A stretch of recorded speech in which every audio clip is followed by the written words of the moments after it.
Already మీరందరికీ history షీట్లు ఇచ్చాను నేను. ఒక హిస్టరీ షీట్ రూపంలో మీ దగ్గరికి వచ్చాను నేను. మిమ్మల్ని ప్రశ్నించాను నేను. ఆ ప్రశ్నలకు ఆన్సర్లు మీరు ఇచ్చారు నాకు.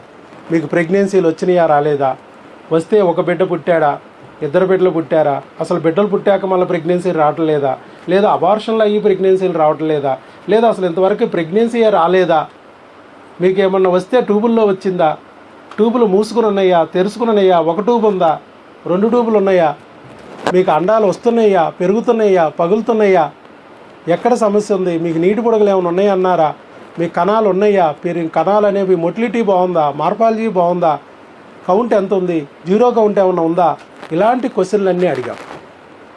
అలాగే మీకు ఐయుఐలు ఏమన్నా పోయినాయా, ఐవీఎఫ్లు ఏమన్నా పోయినాయా, ఇంతకుముందు ఏమన్నా ఆపరేషన్లు ఏమన్నా చేశారా, ఇలాంటి ప్రశ్నలు కూడా అడిగాం. ఇంతకుముందు ఏమన్నా మీకు ఇంజక్షన్లు పొడిచారా, 2వ రోజు 5వ రోజు 7వ రోజు 9వ రోజు ఇలా ఏ రోజు వరకు ఏదో ఒక రోజు మొత్తం ఎన్ని పొడిచారు లంసముగా సంఖ్య కూడా అడిగారు.